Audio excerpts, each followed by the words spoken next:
Green मटर खायापाई आपण मानकु गोटे वर्ष आउ वेट करिया हबनी। जदि मोर एही प्रोसेस रे आपण माने ग्रीन मटर को स्टोर करके रखिबे।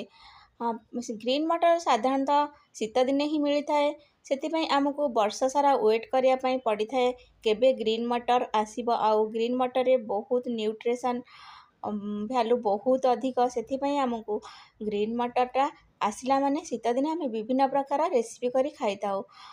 जदि मोर यही प्रोसेस रे आपण माने ग्रीन मटर को स्टोर करेंगे ताहले प्रतिदिन आपण ग्रीन मटर खाई पारिबे। आउ आपण फ्रोजन वाला मटर मार्केट रू किनिबा दरकार नहीं।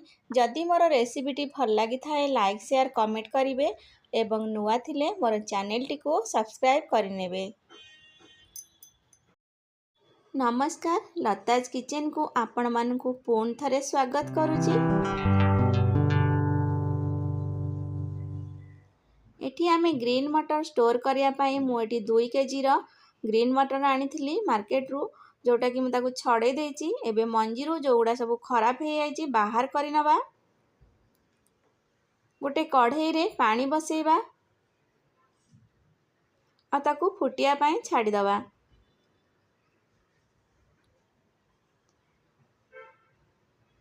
सेतरे गोटे चामच चीनी दबा आ गोटे चामच लुण दबा, जहा द्वारा कि आमर ग्रीन मटर टी खराब होबनी, बेसी दिन पर्यंत रहिबो। एबे ग्रीन मटर को पके दबा। पानी फुटिला परे आपण माने पकेबे। तापरे गोटिए रु 2 मिनिट पर्यंत ताकू गाबू गाबू की फुटे दबा। तापरे आमे ताकू छाणी नबा। बेसी समय रखिबेनी, नले मटर टी सिझिकी बाहर जीवो आउ आमर प्रोसेस टी खराब हो जीवो। एबे ताकू आमे छाणी नबा।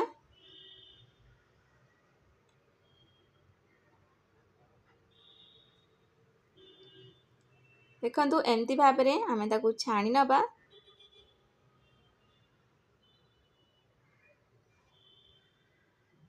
एबे आमे फ्रिज रे थिबा पानी आउ आइस रे ताकू पके दबा, जहा द्वारा कि जल्दी ठंडा हो जीवो आ तार ग्रीन कलर टी सेमती रहिबो।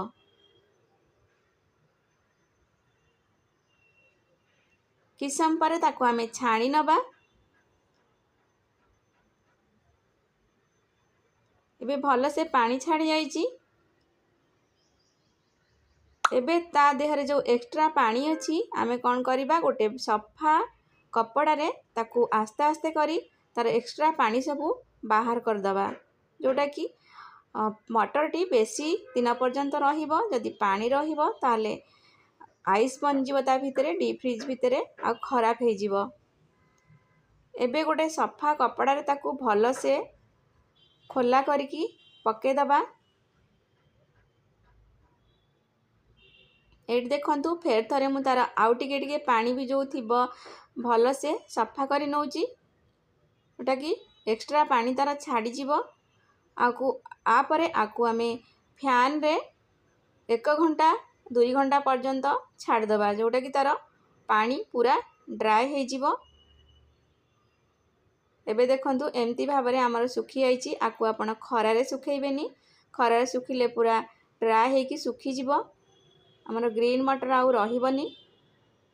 एबे देखंतु मोर सुखी आइची पूरा 1 घंटा परे। एबे मु गोटे जिप बैग रे, जोटा कि आमर पैकेट बाहर मिलूची मार्केट रे, आपण माने आनिकी ताकू रखी पारिबे। मो पाखरे अवेलेबल थिला सॉल्ट रो पैकेटा लॉक वाला, मु सेथिरे पुरे दउची।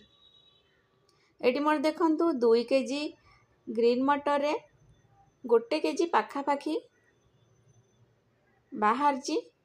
एबे ताकू भल से आमे एयर बाहर करिकी ताकू लॉक कर दबा, जोटा कि मटर खराब होबनी। एमती भाबरे चापिकी ताकू भल से लॉक कर दबा आ ताकू डीप फ्रिज भितरे रखी दबा।